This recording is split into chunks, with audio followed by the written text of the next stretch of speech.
Today, we're breaking down Spider-Man and Wolverine issue 7, ominously titled The Deaths of Spider-Man and Wolverine. And trust me, that title isn't exaggerating. This chapter not only shows both heroes brutally killed in the first opening pages, but the final page twist is one of the wildest reveals this series has dropped so far. Before we jump into it, I have a question for you. What's the one Spider-Man story you think every comic book fan should read? Let me know down in the comments. Anyway, let's get on with it. This issue opens with pure chaos. Spider-Man and Wolverine are struggling to hold down a villain, admitting they can't pin him and that he's moving far too fast. A shadowy figure lands a devastating blow on Wolverine, slashing him across the chest and sending Spider-Man into a panic. Wolverine tries to warn him, but it's too late. The villain, dressed in grey and looking like some kind of Spider-Man Wolverine hybrid, slashes Spider-Man's neck, decapitating him and taking his head clean off. Wolverine erupts into a rage, but it doesn't matter. He's webbed up, slammed to the ground, and also beheaded. Just like that, this mysterious villain kills two of Marvel's most iconic heroes. But then we jump back to New York's Upper East Side, where we see Wolverine is currently chasing down Bill Branscome, the former spy and ex-friend who led him to the Janus Directory.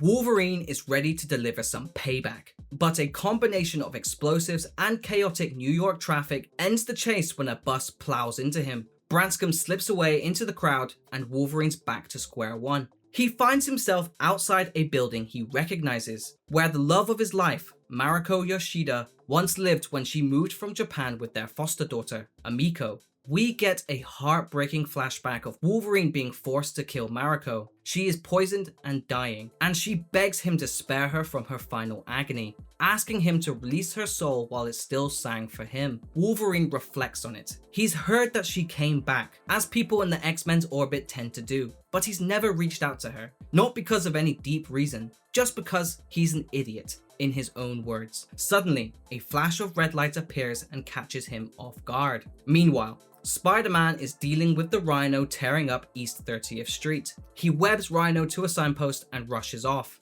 He's already late for dinner with Aunt May, but he's suddenly hit by the same strange red light. As he continues swinging away, Reed Richards gets in contact with him. Spider-Man apologizes for forgetting Reed's seminar, gives him a compliment on his new beard, and keeps rushing home, dismissing Reed Richards for now. He knocks on Aunt May's door, and the person who opens it is none other than Uncle Ben. Peter pulls him into a hug immediately. He knows this isn't real, must be a clone, a life model decoy, or some kind of illusion, but it feels real. And when Uncle Ben asks, "Excuse me, but who are you?" Peter realizes he needs to leave. Swinging through the city, he stays calm. He figures he must be in some kind of alternate timeline. He's dealt with this kind of thing way too many times to begin panicking. He just needs to contact Tony Stark or Reed Richards to sort it all out. This is when Reed calls again and confirms it. Spider-Man has been pulled into a parallel universe, along with Wolverine. Spider-Man agrees to head to the Baxter Building, but Reed says he's never even heard of a Baxter Building. He needs Peter to meet him at the Stark Pym Tower instead, along with Wolverine. Spider-Man wants answers, and Reed gives them. They are currently on Earth 4587, a world with no heroes. There's only a government agency called Scythe, led by Victor Von Doom, the strategic combat yielding tactical hazard elimination unit. But they do have villains, and the worst of them are the Revengers, led by a madman named Arachnix, a being with spider-like abilities, organic webbing, and razor-sharp claws. Spider-Man jokes that he can already feel a copyright lawsuit coming. Reed explains he searched the multiverse for alternate versions of Arachnix, but found that he is unique. So instead, he brought the next best thing, Spider-Man and Wolverine. Reed wants them to kill Arachnix. Spider-Man immediately objects. They are not cold-blooded killers, and after glancing at Wolverine, he corrects himself. Most of them are not cold-blooded killers. Reed explains that Arachnix became obsessed with his wife,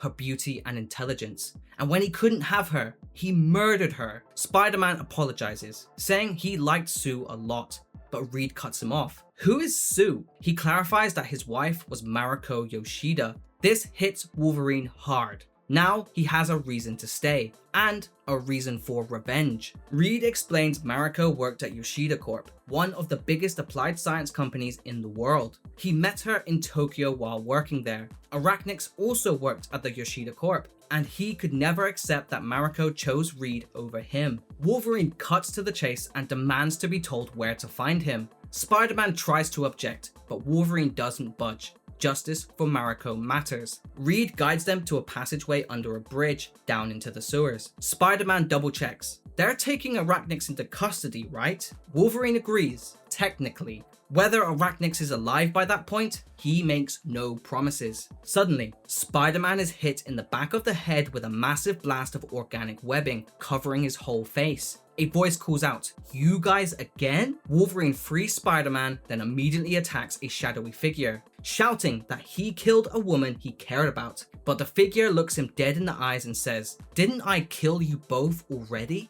Wolverine doesn't care what this means. He just keeps attacking and slices him in half with no mercy. Spider-Man is shocked. He hoped Wolverine wouldn't kill anyone, but then he realizes something horrifying. The webbing on his face was organic, and the figure Wolverine sliced in half begins webbing himself up, completely regenerating his body. This is Arachnix, and he mocks them, saying that this never gets old, seeing the looks on their faces the first time they face him. Spider-Man questions him, "The first time? Is this where he claims he's killed them before?" And Arachnix admits he misspoke. He's killed a lot of them already. Spider-Man and Wolverine look up, horrified, at countless versions of themselves from the multiverse webbed up and hanging from the ceiling. And that's where issue 7 leaves us, with Arachnix revealing he slaughtered dozens of Spider-Men and Wolverines across the multiverse, and our versions might be next. And if you're still craving more Spider-Man content,